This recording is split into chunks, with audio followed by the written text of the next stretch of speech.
Welcome to the Hospital Finance Podcast, your go-to source for information and insights that can help you protect and enhance revenue at your hospital. And now, the host of the Hospital Finance Podcast, Michael Passanante. Hi, this is Mike Passanante. Welcome back to the Hospital Finance Podcast. We're so glad you're here with us today. And on today's show, we are going to be talking about the general implementation model for CJR. And to help us go through that, we're joined by Derrick Chavis, who is a manager in our Reimbursement Services team here at BESLER Consulting. Welcome, Derrick. Hi, and thanks for having me here today to talk about this very important topic.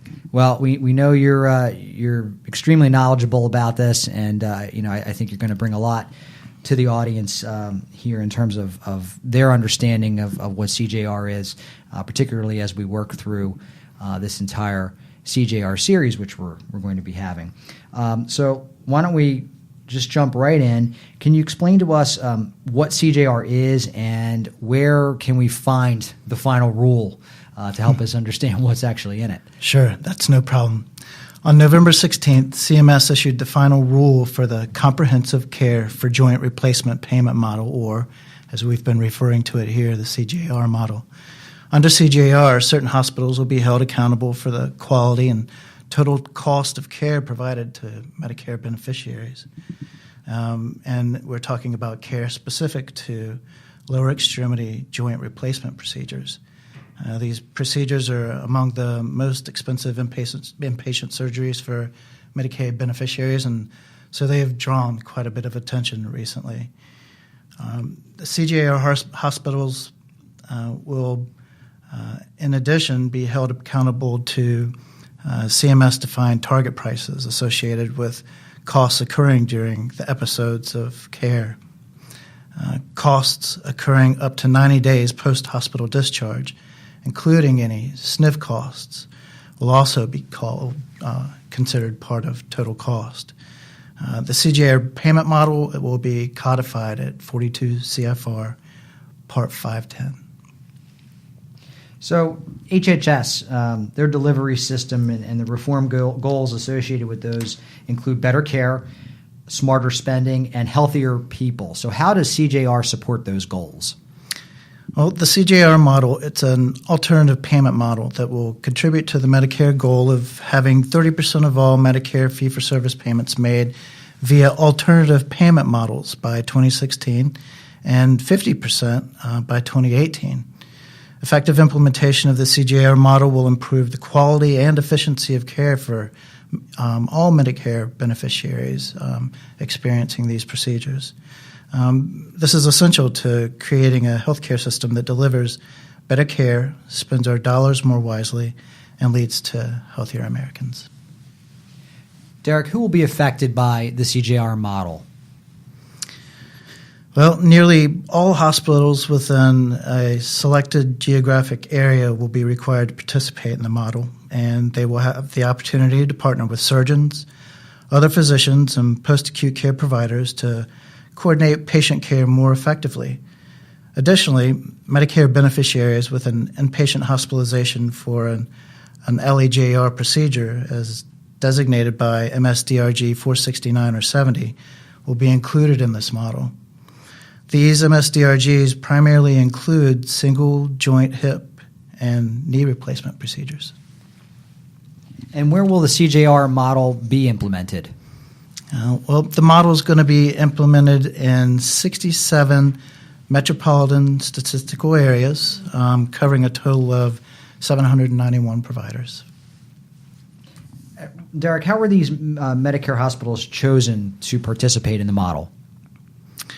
Those hospitals currently being paid under the Inpatient Prospective Payment System, or IPPS, which are physically located in one of the selected MSAs, and not currently participating in the BCPI initiatives for lower extremity joint replacement procedures, are required to participate in the model.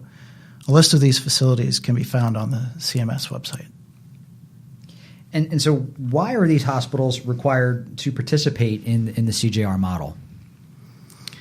CMS is implementing this model at a regional level. CMS believes it's important to test this alternative payment model among a wide range of facilities, including those that wouldn't normally apply to participate.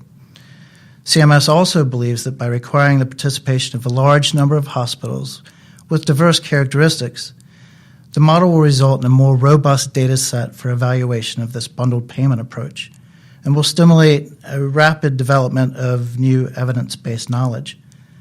Testing the model in this manner allows CMS to learn more about the patterns of inefficient utilization of services and how to incentivize the improvement of quality for common LAJR procedure episodes. This learning could inform future Medicare payment policy. Why is CMS implementing the CJR model? Well, CMS believes there's an opportunity to improve care for Medicare beneficiaries who undergo one of these joint replacement procedures.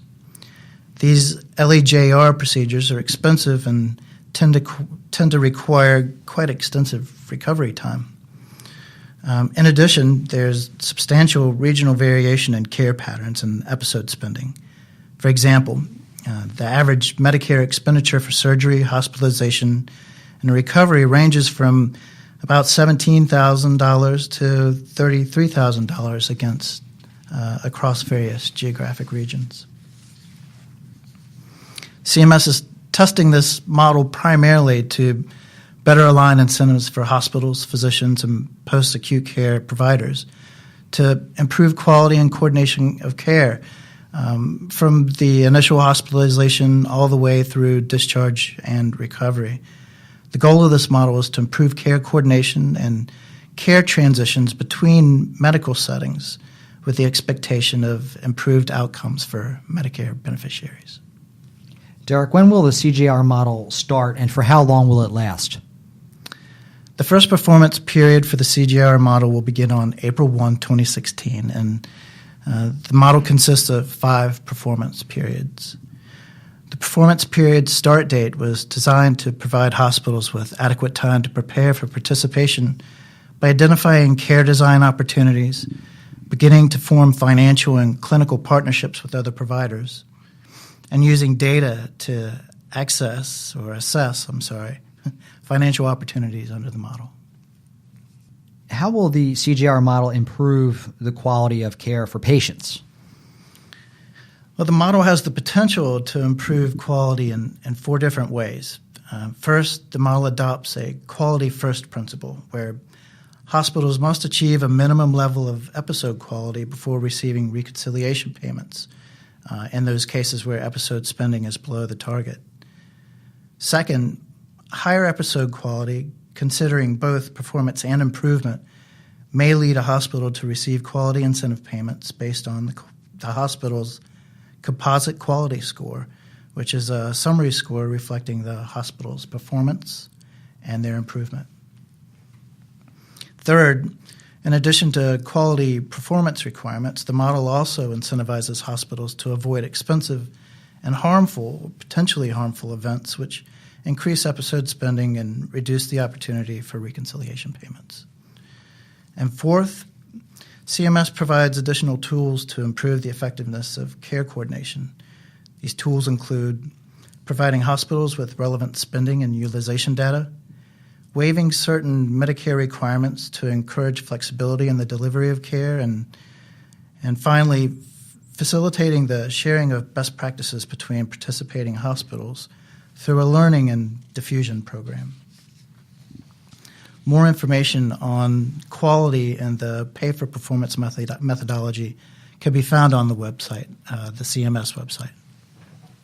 Derrick, thanks for that great overview of CJR and for spending some time with us today. It's my pleasure. Thank you. For more information about CJR, get our new special report at BESLER.com/CJR. This new report discusses how CJR works, describes the responsibilities of anchor hospitals, affiliation agreements, NPRA, and the corrections and appeals process. Again, that's BESLER.com/CJR. This concludes today's episode of the Hospital Finance Podcast. For show notes and additional resources to help you protect and enhance revenue at your hospital, visit BESLER.com/podcasts. The Hospital Finance Podcast is a production of BESLER Consulting.